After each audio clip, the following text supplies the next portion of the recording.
You're listening to PetLifeRadio.com. Paranormal Pets is brought to you by 1-800-PET-MEDS, America's largest pet pharmacy. 1-800-PET-MEDS is your best source for pet medications, vitamins, supplements, and pet supplies. Get great savings, fast service, and free shipping. Go to petmeds.com/paranormal to get 10% off any order and free shipping on orders of $39 or more. It's 11 o'clock at night. It's dark. You're sitting in front of the mirror getting ready for bed. There's nobody else in the house. You see something move in the corner of your eye. You glance to your right, but you don't see anything. Another minute goes by, and you think you see movement again. So you slowly turn to your left, but again, the room is empty. You turn back around, and staring you face to face in the mirror is a cat. You jump back because you don't have a cat, and there's no cat in the room. But there he is, staring at you in the mirror. Welcome to Paranormal Pets, where you can always expect the unexpected. Each week we'll discuss all aspects of weird or spiritual animal encounters, ghosts, totems, psychic animals, animal souls, animal angels, and animals in religion, with a little cryptozoology thrown in. Now, step into the supernatural world of pets with your Paranormal Pets ghostly host, our ghost host. Hello, and welcome to Paranormal Pets. I'm your host, Brandy Stark. I have with me my loyal pug pack, so please ignore any background noises. But tonight we are going to continue our trilogy of dark characters, the dark side of animals. We looked at first at demon dogs, then at demon horses, and now we're going to look at demon cats. Cats, of course, have an interesting folklore and history to them, and there are a few accounts of demon cat hauntings out there, perhaps with good reason. So we will actually get started on that right after these messages. Now, time for something really scary. A word from our sponsors. Paranormal Pets will reappear before you can say Bigfoot. Don't run away.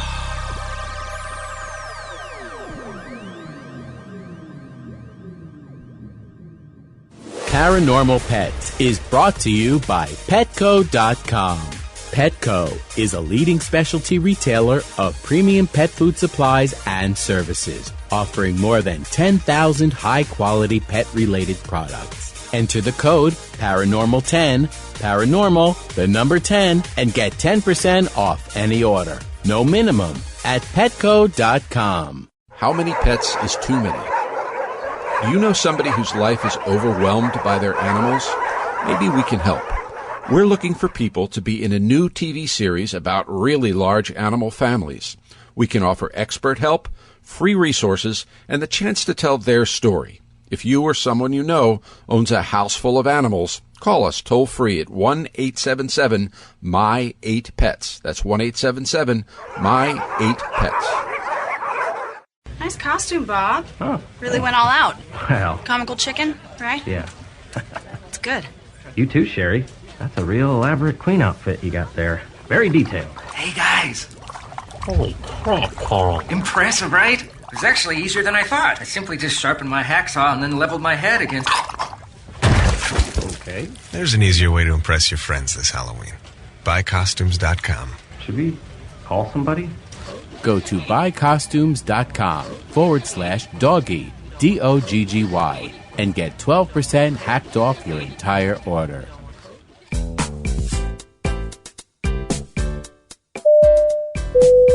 Attention passengers, please fasten your seatbelts, put your seat bags and sleeping pets in their full upright position, and prepare for takeoff. Pet Life Radio presents Travel Tales, the show where you'll get great travel ideas on perfect places for you and your pet. From Paris to paradise, south of the border to the South Seas, Travel Tales will give you cool tips on fun vacation destinations to travel with your pet, pet-friendly hotels, and advice on how to travel safely and happily with your furry best friends. So get ready to pack the bags and the bones with your Travel Tales hosts, Susan Sims and Nicholas Veslowski, every week on demand, only on PetLifeRadio.com.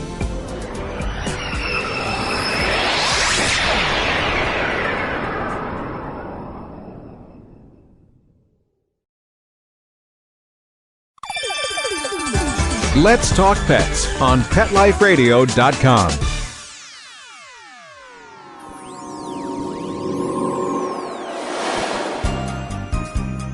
Did you hear that? Our commercials have mysteriously disappeared. Paranormal Pets is back with our haunted host, our ghost host. And welcome back.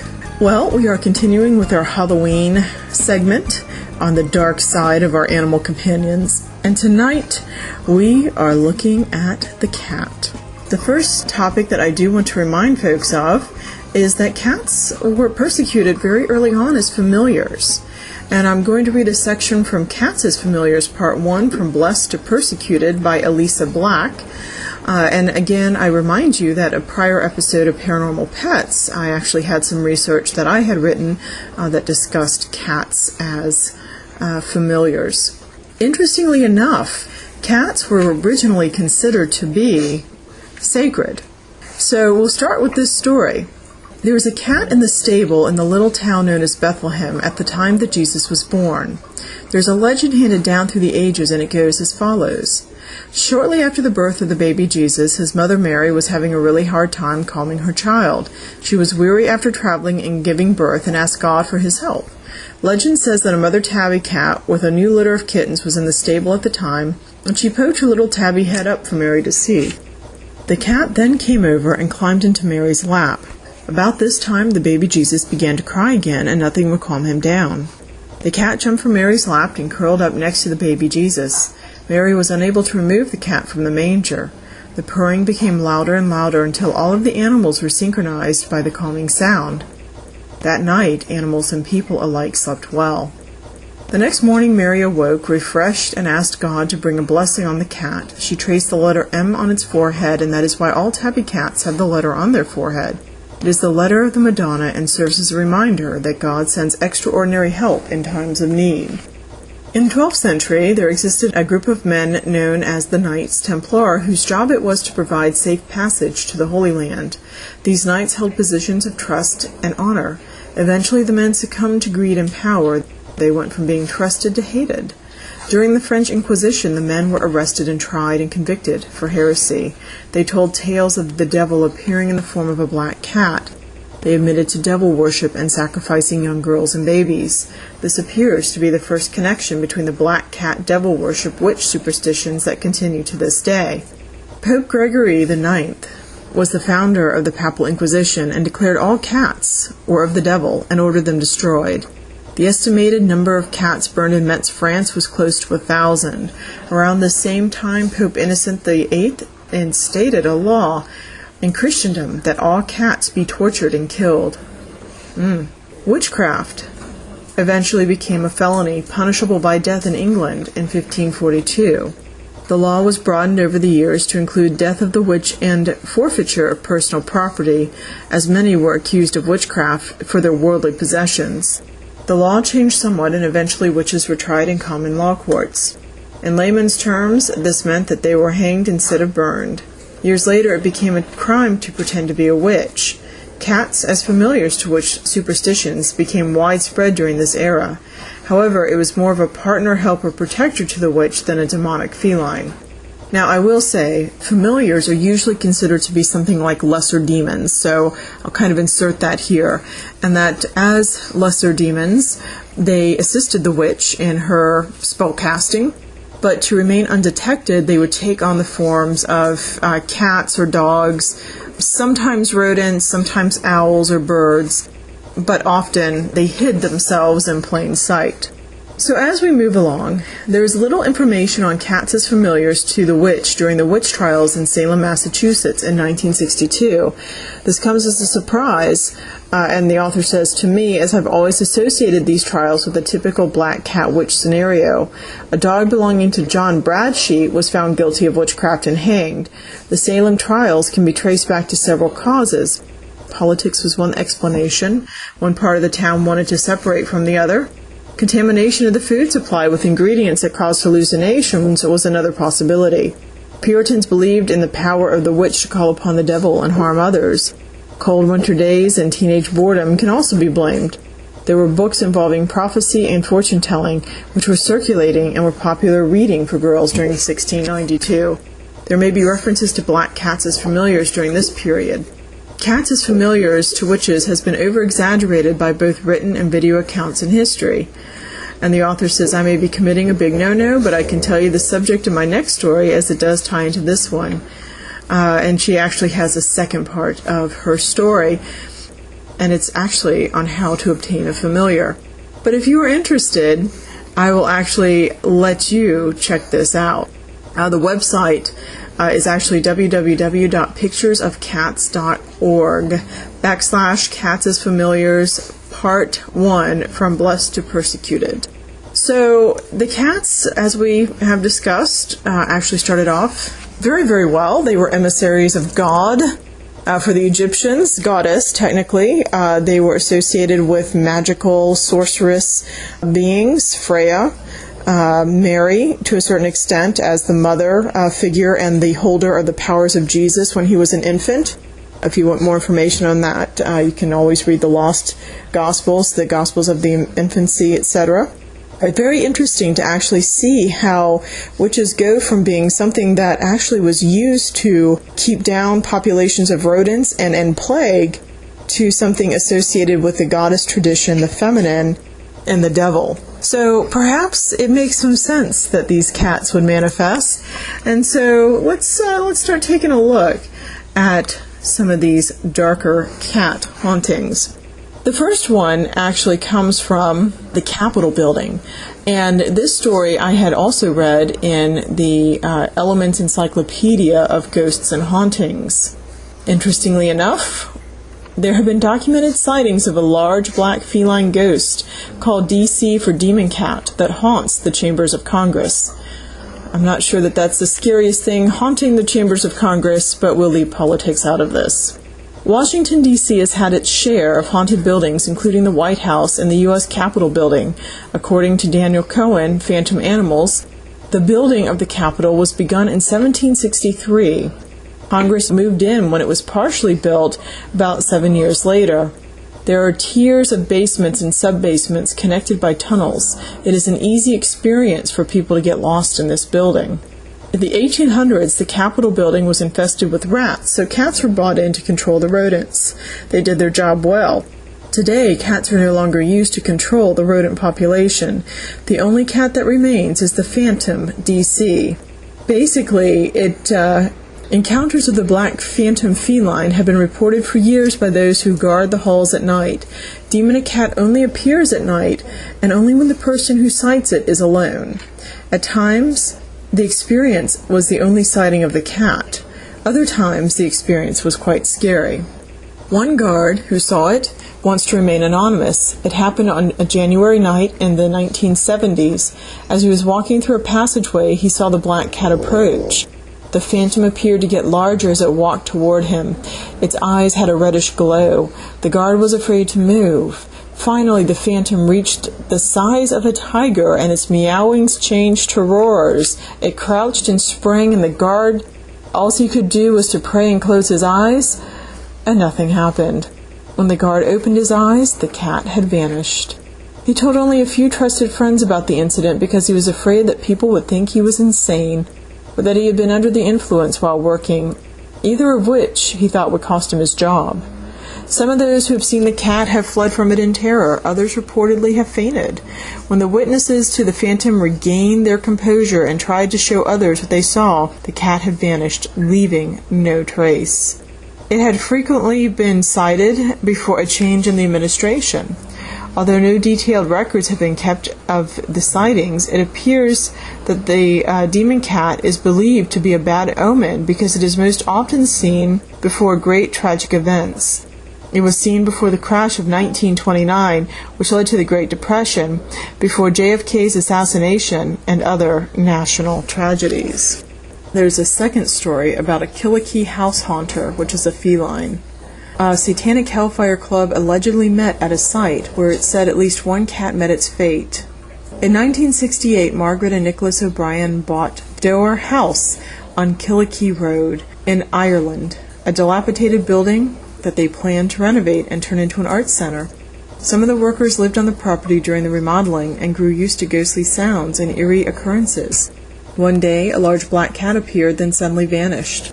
The workmen were unsettled. Although there was a legend about the phantom cat, Margaret attributed the men's stories to their imaginations. When she finally saw the creature, she became a believer. The first time the woman saw the black feline that she claimed was the size of a Dalmatian, it was sitting in the hallway flagstone floor, glaring at her.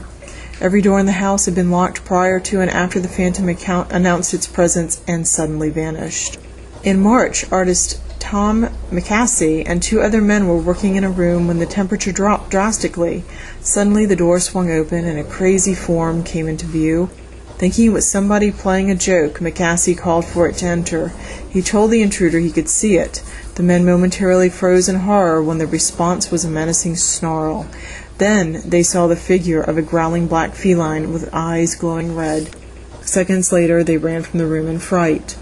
The artist painted a picture of the cat. While the face appears to be humanoid and eerie, it could be the way the features actually appeared, what McCasey thought he saw, or a stylized version of the head.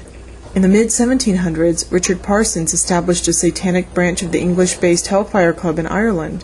Occasionally they held their rituals in Dower House. Sources disagree as to the name of one of the members who took part in the demented behavior. Some state it was Richard Bunchapper Whaley, and others it's Thomas Black Whaley. It has been said that according to legends or facts, the group's debaucheries included devil worship, ritualistic killing of a black cat, worshipping cats as Satan, setting a woman on fire. A deformed man was beaten to death by Whaley and his cohorts. Whaley was enraged that a servant spilled a drink on him, and so he drenched the victim with brandy before torching him. Exorcisms in Killikee. In addition to the spectral cat, there was some poltergeist activity. Doors opened by themselves, and there were weird sounds. Finally, Margaret asked a priest to perform an exorcism. The activity settled down, but in October 1969, a group of actors decided to hold a seance as a lark, and the disturbances began again. The following year, a dwarf skeleton accompanied by a brass figure of a demon was found under the kitchen floor. Margaret called the priest to perform a second exorcism, and the remains were given an appropriate burial. The hauntings stopped. So, kind of interesting. A couple of different ghost stories to consider, and you gotta start wondering about those cats. There are a few other stories that actually I think we will get to right after we do a few commercial messages. So we'll take a look at the demon cat and another demon cat story. 2 of them, in fact, right after this. Now, time for something really scary. A word from our sponsors. Paranormal pets will reappear before you can say Bigfoot. Don't run away.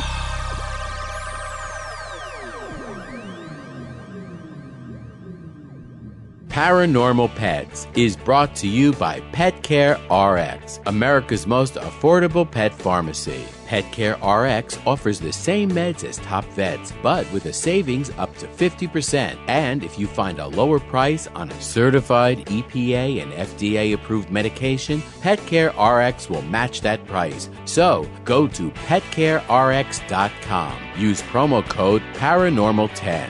PARANORMAL, the number 10, and receive $10 off orders of $50 or more.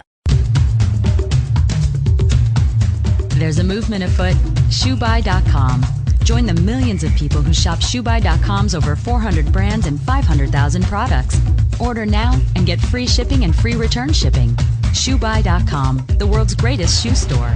Walk your dog in style and comfort. Enter the code PARANORMAL at checkout and get a 10% discount plus free shipping at ShoeBuy.com.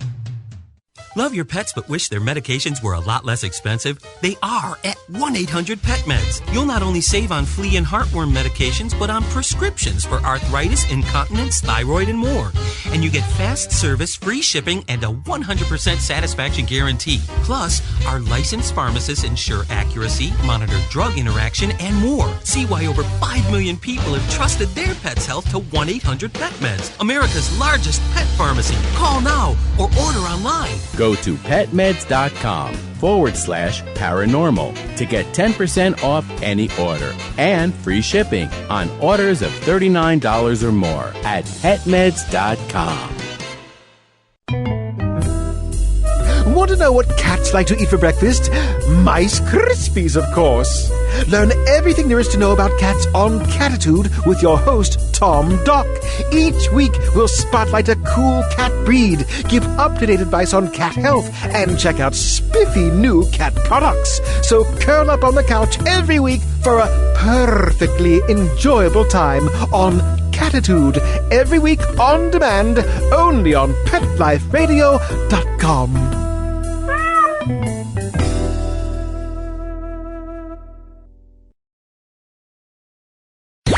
Let's talk pets. Let's talk pets On Pet Life Radio. Pet Life Radio. PetLifeRadio.com.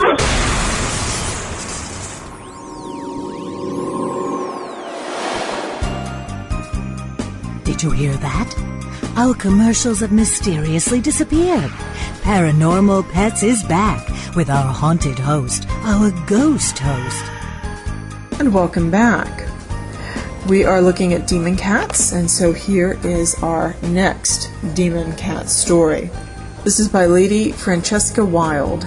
The cat of foregoing legend had evidently charming manners and was well-intentioned, but there are other cats of evil and wicked ways that are in fact demons or witches who assume the cat form in order to get easy entrance to a house and spy over everything. There was a woman in Connemara, the wife of a fisherman, and as he always had very good luck, she had plenty of fish at all times stored away at the house ready for market. But to her great annoyance, she found that a great cat used to come in at night and devour all the best and finest fish. So she kept a big stick by her and determined to watch. One day, as she and a woman were spinning together, the house suddenly became quite dark, and the door was burst open as if by a blast of the tempest, when in walked a huge black cat, who went straight up to the fire and turned around and growled at them.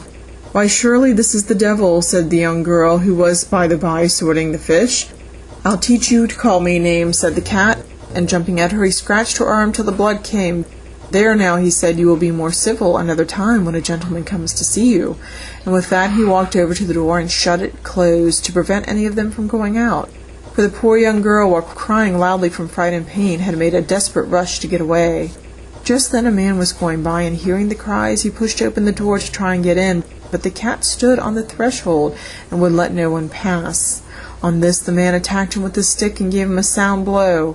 The cat, however, was more than his might in the fight, for it flew at him and tore at his face and his hands so badly that the man at last took to his heels and ran as fast as he could. "Now it's time for my dinner," said the cat, going up to examine the fish that were laid out on the tables. "I hope the fish is good today. Now don't disturb me or make a fuss. I can't help myself." With that he jumped up and began to devour all the best fish, while he growled at the woman. "Away out of this, you wicked beast," she cried, giving it a blow with the tongs that would have broken its back, but only it was a devil. "Out of this, no fish shall you have today." But the cat only grinned at her and went on tearing and spoiling and devouring the fish, evidently not the bit worse for the blow. On this the women attacked it with sticks and struck hard blows enough to kill it, on which the cat glared at them and spit fire. Then making a leap, it tore their hands and arms till the blood came again, and then frightened the women from the house. But presently the mistress returned, carrying with her a bottle of holy water. Looking in, she saw the cat still devouring the fish, and not minding. So she crept over quietly and threw the holy water on it without a word.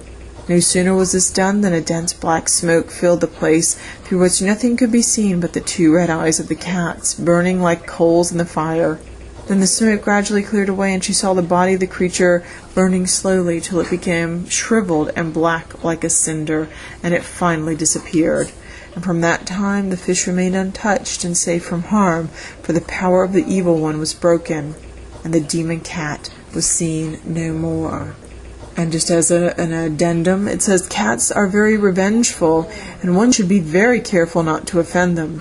A lady was in the habit of feeding the cat from her own table at dinner, and no doubt giving it a choice morsel, but one day there was a dinner party, and the pussy was quite forgotten. So she sulked and plotted revenge, and that night after the lady was in bed, the cat, who hid herself in the room, sprang at the throat of her friend and mistress, and bit her so fiercely that in a week the lady died of virulent blood poisoning. Yet it is singular that the blood of a black cat is esteemed of wonderful power when mixed with herbs for charms, and also great efficacy in potions for the cure of disease. But 3 drops of the blood are sufficient, and it is generally obtained from nipping off a small piece of the tail. Ooh, so I will have to remember that. I think this is our last story for this episode. We might get 1 or 2 more in. The Black Cat continued, and this is on Paw Prints and Purrs Incorporated. Education is the key to awareness. The page is the lore of the cat. The demon. When the Black Cat appeared as an embodiment of the devil, all known aspects of evil were presumed focused on it. Sometimes the power of darkness were split up and the cat would appear in a variety of demonic guises. In some of the earliest legends, feline demons emerged from water. An ancient Chinese work tells of a cat who was owned by an emperor. It was bathing in a pool of water after 3 days of rain when it suddenly transformed into a dragon and flew off, never to be seen again. As a beast of prey, the cat is a monster of fur, fangs, and claws. Its greatest force lies in its claws. With these, it seizes its prey. Their grip is so tenacious that nothing can break it. It is significant to note that the devil has been known as Old Scratch, a Scandinavian equivalent of Old Nick. One of the world's greatest stories of heroic combat must surely be that in which the legendary King Arthur fought in Switzerland with a monstrous cat. A 14th century French manuscript, Le Roman de Merlin, gives a lively if blood-curdling account of the fight, which was among Arthur's most dangerous exploits.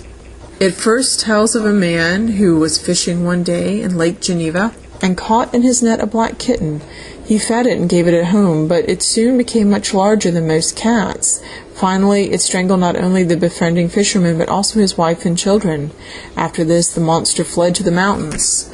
A cat full of the devil that is so great and ugly that it is a horrible sight to be on the lake, became a terror to the countryside, destroying all who came within its reach. Arthur and his knights, led by the magician Merlin, set out to encounter this feline demon. After they had climbed up mountainsides, Merlin pointed out the deep caves which he knew to be the cat's lair. He warned the heroes to be ready to defend themselves. When they had all drawn back, he whistled to rouse the animal, immediately appeared at the entrance, and took one great leap at Arthur. The king received this onslaught with his spear, but the cat broke the weapon to pieces in his mouth. Then the ferocious beast sprang at Arthur's throat, but he used his shield so expertly that it fell to the ground. After Arthur had struck the cat on its head so that its skin was cut by the sword, the animal seized him by the shoulders and its claws and his shield so that they could not be extracted. The king had to cut its forelegs off, but when he ran out with his sword toward the falling cat, it flew at his throat, gripping at him with its hind feet and biting his chest and shoulders till they were streaming with blood. Arthur finally managed to free himself, but only by cutting off its hind legs. The mutilated monster again fell to the ground and began to slither off in the direction of its cave. With the heroic struggle at an end, Arthur pressed forward and killed the cat. From then on, the mountain was called Du Lac, which was known as Du Chat. It is said that Arthur disappeared after this terrible fight, and there is a tradition that he was actually slain by the cat. An early Welsh legend tells of a savage kitten with which Arthur was indirectly connected and which grew up to be one of the 3 plagues of Anglesey. In about 800 BC, the Britons worshipped Cerwydn, the mother goddess, often took the form of a sow. The legend tells how a sow called Henwen, who was very big with young, lived in Cornwall where she was tended by her keeper, Coll. It had been prophesied that Britain would be injured by her progeny, so when Henwen was about to farrow, Arthur collected together the country's forces and set out to destroy her. He chased her down to Land's End, but did not kill her, for she swam out to sea with the swineherd hanging onto her by her bristles. The huge sow landed at a number of places. In them she brought forth 3 grains of wheat, 1 of barley, 1 grain of rye, 3 bees, a pig, a wolf cub, and an eaglet, for all of which gifts the places became famous. Finally, Henwen landed with Coll at Arran. Here, under a black stone, she bore a kitten. By so doing, they brought disaster into the country, for it was this kitten which became the ferocious Pullet cat, notoriously known as the molester of the Isle of Men. Wild cats are notoriously fierce and will attack a man without provocation. The cat of mountain haunts heraldic devices, and the McIntosh family's motto, "Touch not a cat, but without a glove," it is an indication of the animal's reputation. The French name for wild cat is harat, a word cognate with the English hairy, which is associated with pillage, plunder, and destruction. From the East comes tiger stories of phantom cats. The Japanese, to whom the cat is the tiger who eats from the hand, have a legend which tells of a feline jinn which actually demanded human sacrifice. A knight who was traveling in the mountains spent a night in a ruined temple. Just before midnight he was abruptly awakened and found beside him a number of ghostly cats which were dancing and loudly chanting, "Don't tell Shipperataro about it." When midnight struck, they disappeared. The next day, when the knight resumed his travels, he came to a village whose inhabitants appeared to be very distressed. They explained to him that the day had arrived on which the annual tribute must be paid to the feline jinn of the mountain. The most beautiful maiden of the village had to be put in a cage. The terrible phantom cat would drag her to his lair, the ruined temple, and there it would slowly devour her. On hearing this pathetic tale, the knight, recalling his experience of the previous evening, asked who Shipperetto was. He was told that it was the name of a big, brave dog who belonged to the local prince. The knight thought the dog could disperse the phantom cat, so he went to the prince. He explained the plight of the villagers. The prince loaned him Shipperetto, and the knight took him to the cage prepared for the maiden victim. Helped by the village youths, the knight then carried the litter to the temple, where he and Shipperetto kept watch until midnight. When the phantom cats appeared, they had with them as their leader an enormous tomcat, which prowled round the cage, uttering screams of anticipatory delight. Suddenly the knight flung open the cage door, and Shipperetto sprang forth, grabbing the great cat between his teeth. In a flash the knight drew his sword and succeeded in slaying the ferocious beast. Shipperetto soon dispersed the rest of the cats, and the village was released from its annual persecution. In the 6th century, the Chinese believed in cat specters. An ancient story is told of a man called To, whose mother was said to serve a cat specter. When cat specters killed anybody, the possessions of the victim were secretly drawn to the house where the demon frequented. In AD 595, according to the story, the empress was suffering from an unaccountable illness. People said that To, who wanted money for liquor, had persuaded his mother to utter her spells and send the cat specter to the palace to bewitch the empress into bestowing gifts on him. The emperor was advised that the only way to put an end to this spectral evil was by killing the person from whom it emanated. The next time To's female slave appeared at the palace gate, she was met by police and told to call back the cat specter. This she did by setting out a bowl of rice gruel and drumming on it with a spoon. When the cat specter answered her call, the slave went blue in the face and moved about as if she were being tailed. The emperor was on the point of ordering To and his wife to commit suicide when To's brother arrived at the palace on their behalf, begging for mercy. To was granted his life, but he was divested of all of his dignities, and his wife was made a Buddhist nun. The emperor lost no time in seeking out all families who had kept cat specters, and he banished them to remote parts of China. It was believed by some Chinese of this period that after death, people sometimes changed themselves into cats in order to take revenge on their enemies. A court lady whose empress had sentenced her to death threatened to return and change the latter into a rat so that in cat form she could throttle her. Orientals say that if one is afraid of cats, one must have been a rat in one's last incarnation. There are European tales of cat goblins. In some parts of province, people say that it is unwise for travelers to answer anyone who speaks to them after sundown. The danger is that they might be accosted by one of those earth specters which are neither good enough to be angels nor bad enough to be devils, but are mischievous to humans. Such demons most often appear as cats' blazing eyes and pale, luminous bodies. They move with supernatural speed, so it is useless to attempt to run away from them. The only advice given to travelers who meet them is to cover their eyes, call on the saints for help, and make for the nearest lighted cottage. Slavic peasants tried to avoid meeting black cats late at night, for they believed them to be demonic and liable to seize and destroy lonely travelers. Stories are told in Scottish Highlands of elven cats, described as large black beasts with arched back, erect bristles, and white spots dotted over their chests. cats of the Isle of Man are said to have their own king. This king appears as an ordinary cat during the day, but at night, when he assumes full regal powers, he travels across the countryside in a fiery state. If anyone has treated him badly during the daytime, he will seek them out and take terrible vengeance on him. Cats are natural prey teasers. To humans, the way a cat plays with its wounded prey is cruel. To play cat and mouse is to pretend to let go of someone within one's power while in fact one is still holding him a prisoner. People who live within the sphere of action, any of these feline demons must have known what it was like to live under the cat's paw, for they appear to have enjoyed an untormented existence only at the cat's sufferance. That was a longer article than I thought. But it is actually quite interesting, and that article covered a heck of a lot of material on our friendly, or not so friendly, feline friends, enemies, demons, etc. So with that story, I will again do what I have done in the past and post these web links for you to read and peruse on your own. Just remember to be very kind to your cats, because it appears, actually, that they are quite capable of enacting a lot of vengeance. I hope that you and yours have a safe and happy and haunted Halloween. Stay safe, keep your pets safe. You might want to keep your black cats indoors, despite what the stories may say. And always remember to support your local pet rescues. There is no trick-or-treat for these guys. There are only treats if you adopt them.